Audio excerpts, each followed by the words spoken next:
Salut la compagnie, c'est Jules Melon et aujourd'hui dans un procédé critique, mettons en avant le cinéaste français Jean Eustache, parfois un peu oublié et surtout maudit, mais qui a été remis sur le devant de la scène, notamment l'an passé avec la ressortie en salle de son chef-d'œuvre La Maman et la Putain, j'en avais fait une vidéo d'ailleurs, et qui là vient de se voir proposer un magnifique coffret chez Carlotta, qui propose donc toutes ses œuvres, que ce soit des documentaires, des courts, mais aussi donc son autre long métrage fiction, il n'en a fait que 2 au final, sorti en 1974, Mes Petites Amoureuses, dont il va être question aujourd'hui, et avec au casting une belle diversité d'acteurs et d'actrices, déjà un débutant pour jouer le héros, qui doit avoir 12, 13, 14 ans à peu près par là, hein, Martin Loeb, qui est le frère de la chanteuse Catherine Loeb, qu'on voit aussi apparaître vite fait.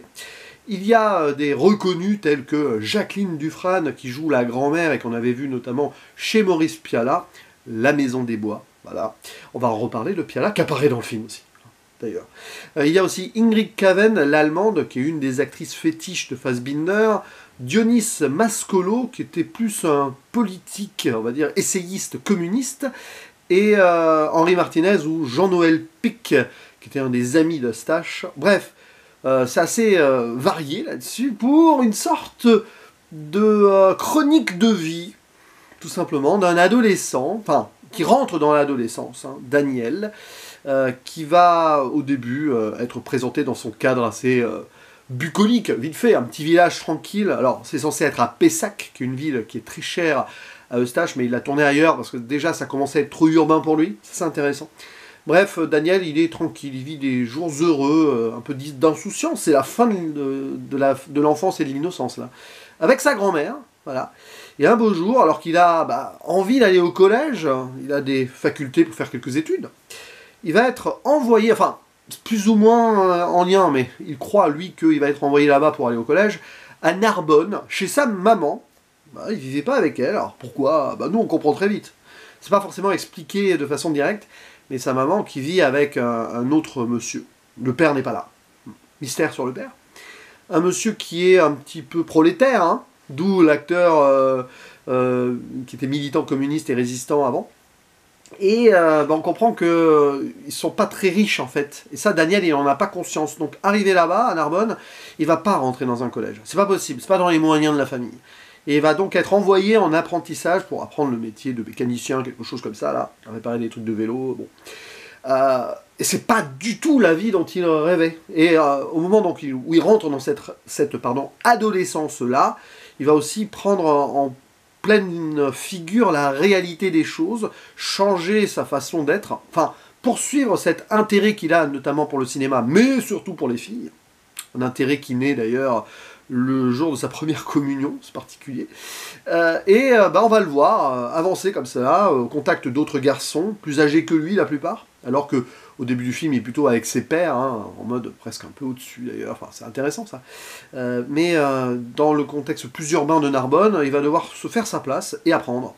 Apprendre en observant, c'est un film qui observe beaucoup, de son point de vue tout le temps, où on voit son visage et après avec la caméra on suit des choses. Et récit initiatique, oui, mais pas tant que cela. Enfin, oui, dans un sens, certainement. Mais c'est pas dans les codes habituels, peut-être, de ce genre-là. C'est plus un film ethnographique, si vous voulez, qui scrute un petit peu ce jeune homme, qui est en train de devenir un jeune homme, et qui ne nous emmène pas là où on pourrait l'imaginer. Finalement, Eustache, ici, il est plutôt dans la lignée, mais à sa façon, hein, des 400 coups de Truffaut, mais avec moins de péripéties. Il n'y en a pas, en fait. Il ne se passe pas grand-chose sur le plan action pure, ou événements en particulier. C'est plus des non-événements qui font les événements du film. Et alors, du coup, plus proche de L'Enfance nue, de Maurice Pialat, voilà, qui a été appelé pour jouer un rôle assez intéressant, de vieux riac, un peu, c'est Pialat, quoi.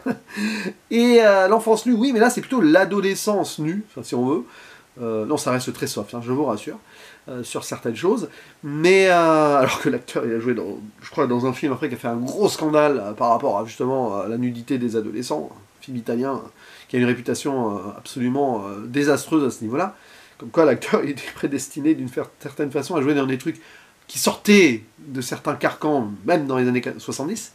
Bref, oui, c'est assez naturaliste si on veut, parce qu'il y a un côté très réaliste, un côté très bressonien, je dirais. Moi qui commence à mieux connaître le cinéma de Bresson, Alors j'ai parlé du Trou récemment, de Becker, qui s'apparentait parfois un peu à Bresson. Là, on y est plus, dans le sens où il y a cette voix off presque désincarnée, qui est presque récitée, sur un acteur qui était donc pas professionnel forcément, et qui donne ce regard voilà, narratif sur sa propre existence. T'as l'impression qu'il réalise ça, enfin, il fait ce récit peu de temps après, ou en même temps dans son subconscient.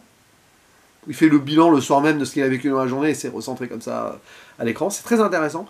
Et voilà, ce sont des tranches de vie qui sont filmées de façon avec une sorte de détachement, mais parce qu'on est toujours du point de vue de ce jeune homme ce jeune enfant homme, c'est vraiment entre les deux, qui se fait une place dans cette potentielle triste réalité, mais qui n'est jamais montrée de façon sombre. C'est pas non plus appuyé dans le drame et dans la tragédie, loin de là. Pourtant, il quitte son enfance, il quitte sa douce France, puisque ça commence comme ça avec la chanson de Charles Trenet, pour arriver dans un endroit où il ne maîtrise rien, mais il reste lui-même tout en devenant quelqu'un d'autre. Voilà. Bien sûr, il va prendre exemple sur ses pairs, notamment dans ce café-là, les Quatre Fontaines, hein, je crois que c'est ça le nom. Ça observe, c'est autant de caméras, les jeunes là, assis sur le bar, qui observent la rue, et des fois on a ce point de vue, ce qui passe, travelling de leur regard sur les filles qui passent, surtout les filles évidemment, cette insistance là-dessus, ce fantasme qui va rester souvent non assouvi d'ailleurs, malgré certains moments entreprenants qui forcément sont très années... Alors j'allais dire très années 70, non, ça se passe dans les années 50-60, c'est la jeunesse d'Eustache, hein, c'est un récit quasi autobiographique, mais évidemment, là, niveau consentement, etc., vous pouvez oublier. Mais bon, contexte de l'époque, attention. Et oui, donc autant de regards, caméra, regard cinéma, et en fait c'est du cinéma de regard de vrais gens, ce film. Et c'est ça qui est intense et qui est fort. On peut très vite s'ennuyer devant, ou pas, peu importe. C'est comme si on s'ennuie, nous, dans notre propre vie, ou dans notre propre souvenir. C'est à vous de voir.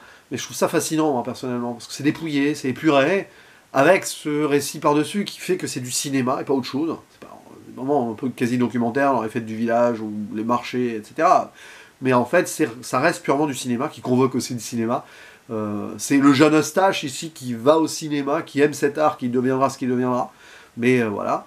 Sauf que en fait, quand Daniel du coup va au cinéma, c'est pas forcément sur les films qui va se concentrer, notamment dans la deuxième partie, il va essayer de draguer, enfin, de convoiter. Il n'y a même pas de drague là. Il n'y a pas de tchatch de drague là. C'est complètement au contraire, hein, sur la parole et le récit. C'est très léger justement pour faire le contraste là-dessus. Et il n'ose pas trop, mais il y a des moments de dialogue assez intenses. Très fort, notamment avec la petite amoureuse de la fin, où ça en dit long, justement en ne disant pas grand-chose. Est-ce que parler pour rien dire, au final, ça sert à quelque chose quand on veut être avec une fille? Lui, ce qui l'intéresse, c'est probablement l'acte, mais en fait, pas vraiment, on ne sait pas. Il est entre les deux. Et moi, je trouve ça très touchant, d'ailleurs. C'est un regard très enfant sur quelqu'un qui se sent et qui veut devenir adolescent, et qui veut devenir homme, surtout. Moi, je trouve qu'il y a un magnifique duel là-dessus, et c'est très bien représenté par une caméra très tendre, je trouve. Avec une distance poétique par moment, mais pas trop. Et des magnifiques paysages, évidemment, qui vont avec. Quand on sort un petit peu de cette ville, quand on traverse le canal, quand on... voilà. C'est vraiment très bien. C'est un film qui est pur, j'ai envie de dire. Et qui a été tourné dans on va dire, la lancée du succès incroyable et improbable à Maman et la putain. Il a pu faire ce film-là, il a réalisé un peu son rêve. Je pense qu'il était beaucoup plus attaché que La Maman et la putain, même si La Maman et la putain c'était autre chose, hein, mais c'était autobiographique aussi, très différent dans le blablabla et tout. C'était le Eustache dandy cinéaste. Là, on a la naissance du dandy, un peu aussi, même dans les fringues qu'il va porter pour imiter les autres jeunes du village, enfin, du quartier de sa ville. Donc ouais, c'est très intéressant. Beaucoup de choses à dire hein, sur ce film où il se passe plutôt rien, mais ce rien c'est un tout, c'est la vie. Donc mes petites amoureuses, voyez-le, c'est assez fort, sans que ce soit fort. C'est du cinéma qui compte la vie, et qui nous fait le rapport de ce rapport-là justement à l'existence. Donc c'est un film qui se regarde, et qui se laisse vivre aussi. N'hésitez pas à dire en commentaire ce que vous en pensez, si vous avez obtenu le coffret Carlotta d'ailleurs. N'hésitez pas à conseiller d'autres œuvres encore moins connues finalement d'Eustache, que ce soit ses cours ou ses documentaires, on en discute ci-dessous. Je vous dis à la prochaine, ciao.